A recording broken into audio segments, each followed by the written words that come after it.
Saludos. Bueno, por fin vamos a hablar de los personajes en esta lección.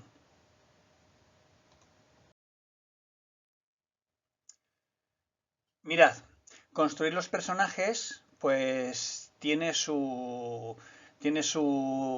dificultad porque tenemos que intentar crear personajes interesantes.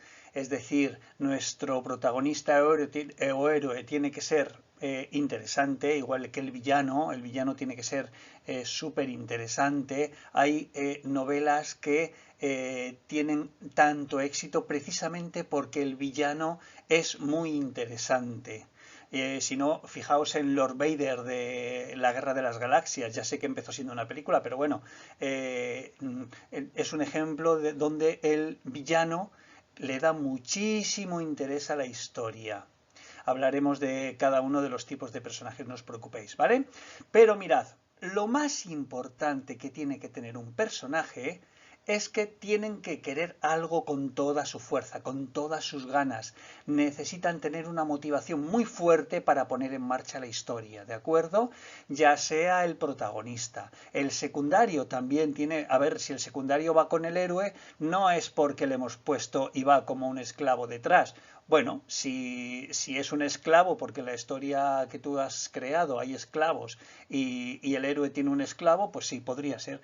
Pero el secundario tiene que tener una motivación para acompañar al protagonista. Igual que el esbirro del villano tiene que tener una motivación para hacerle caso, ya sea porque le ha contratado, ya sea porque le obliga el villano, o ya sea porque sus intereses son comunes. O sea que es muy importante que los personajes quieran algo y lo quieran con todas sus ganas. Una cosa también muy importante es que el personaje no puede ser igual al principio que al final de la historia. Tiene que haber una evolución. ¿Por qué? Pues porque a lo largo de toda la novela les van a pasar muchísimas cosas, les vamos a hacer muchas perrerías, les vamos a poner en un montón de problemas y de aprietos, se van a caer por barrancos, van a naufragar, van a descubrir cosas, van a aprender cosas. Entonces, el personaje, todos los personajes, especialmente el protagonista y el villano, tienen que aprender, tienen que evolucionar. Sirve para los secundarios también. Luego veremos que hay personajes terciarios o personajes de relleno, que esos no hace falta ni que evolucionen ni nada. Pues imagínate que el protagonista va a una cafetería a tomar un café porque ha quedado allí para hablar con una persona. Vale, pues el camarero que aparece y con el que habla un poquito, pues ese personaje es un personaje terciario. A lo mejor aparece una vez y no vuelve a aparecer. O aunque aparezca más veces no pasa nada. Ese personaje pues no tiene por qué cambiar ni evolucionar. ¿De acuerdo? Y una cosa súper importante es que tú tienes que conocer muy bien a tus personajes, ¿vale? Hablaremos más adelante de ello también, pero ya te digo que vas a tener que hacer una ficha para tus personajes donde tienes que especificar todos los detalles y características que quieras de tus personajes para que tú los conozcas muy bien. Luego no hará falta que cuentes todo eso al lector, ¿eh? Pero tú sí tienes que tener en la cabeza cómo es tu personaje para que luego sepas cómo va a reaccionar ante todas las perrerías que van a ocurrir en tu novela. Bueno, ¿cómo conocer a nuestros personajes? Tendrás que hacer una ficha muy completa de cada uno de los personajes que vayan a actuar en tu novela, ¿vale? Es muy importante que tú los conozcas y algo súper fundamental es que los personajes, todos, cada uno de ellos, tienen que tener sus propias motivaciones. Tienen que querer algo y tienen que quererlo por algún motivo.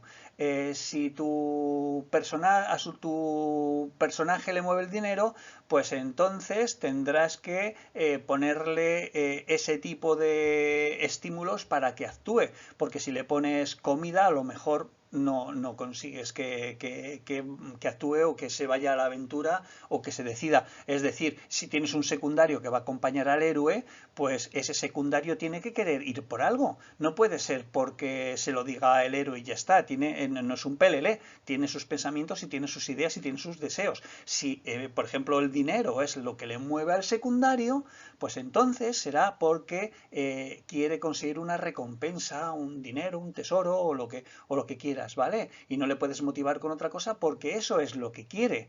Eso no hace falta que se lo digas al lector. Tú lo sabes porque has hecho la ficha del personaje y los conoces muy bien. Y entonces, en función de lo que quiera cada uno, es donde tú tienes que moverte. A lo mejor el héroe no sabe exactamente lo que le mueve al secundario para que le acompañe, pero tiene que ir probando, le va ofreciendo cosas hasta que encuentra lo que realmente le motiva. ¿Vale? Entonces, una cosa fundamental de todas las novelas es el conflicto. Hay un conflicto principal que es lo que pone en marcha la historia. Pues, por ejemplo, imagínate ahora que está tan de moda la guerra de Ucrania. Pues hay una guerra, hay una invasión, hay un país, Rusia, que invade Ucrania. Bueno, pues entonces el conflicto principal es ese. Pero luego cada personaje tiene que tener sus propios conflictos personales, se llaman conflictos internos. Pues, por ejemplo, imagínate un soldado ucraniano, que es el protagonista, que quiere defender a su país, pero le da mucho miedo, no se atreve, o que quiere defender a su país y sí se atreve, pero es que tiene una familia, tiene hijos pequeños y tiene que cuidarlos. Y entonces el conflicto de esa persona es que quiere defender al país, pero tiene que huir del país como si fuese un cobarde porque tiene que ayudar a su familia a salir del país para que no sufran daño. Todos los personajes tienen que tener conflictos internos o ese tipo de conflictos personales.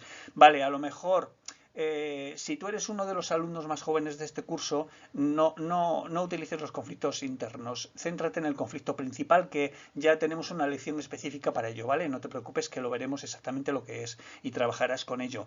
Pero no te líes mucho con los conflictos internos, porque manejar muchos conflictos es complicado, porque cada conflicto que tú utilices le tienes que dar solución, tienes que hacer como una trama, como una línea argumental, un argumento para cada uno de los conflictos. Es complicado. Entonces, si eres uno de los alumnos más mayores o que tiene más experiencia, vale, pues busca un conflicto interno o personal para cada uno de los personajes. Pues el personaje que quiere encontrar al amor de su vida, ese amor no le hace caso y entonces él tiene que conseguirlo. Va, majo, pero hay un conflicto que es muy tímido y no se atreve.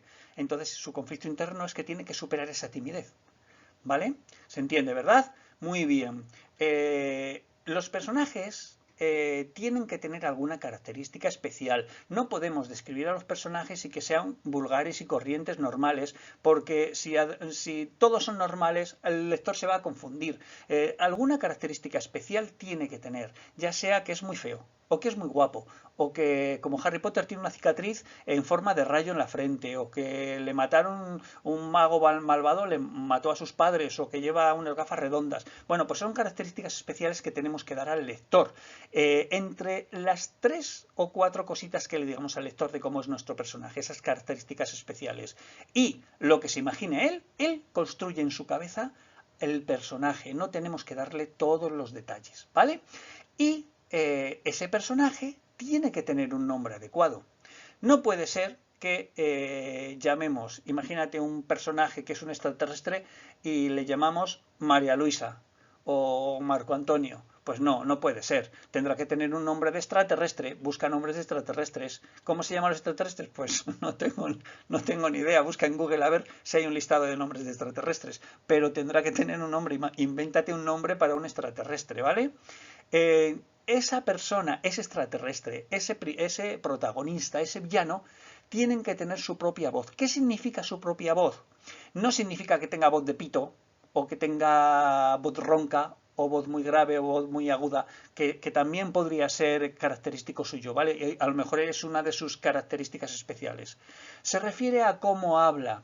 Pues, por ejemplo, un fontanero no habla igual que un albañil, o no, bueno, pueden hablar muy parecidos, que yo he trabajado con fontaneros y albañiles y hablan parecido, pero no hablan igual que un ministro, o no hablan igual que un rey, o no hablan igual que un sacerdote, o no hablan igual me da igual que un ingeniero o un astronauta, ¿vale? Cada uno tiene su propia forma de explicarse, su propio lenguaje, su propio vocabulario, ¿vale? Alguien que no tiene cultura o que no tiene educación no puede hablar como alguien que es catedrático y que tiene una educación muy extensa, muy amplia, ¿de acuerdo? Entonces, tiene que tener su propia forma de hablar.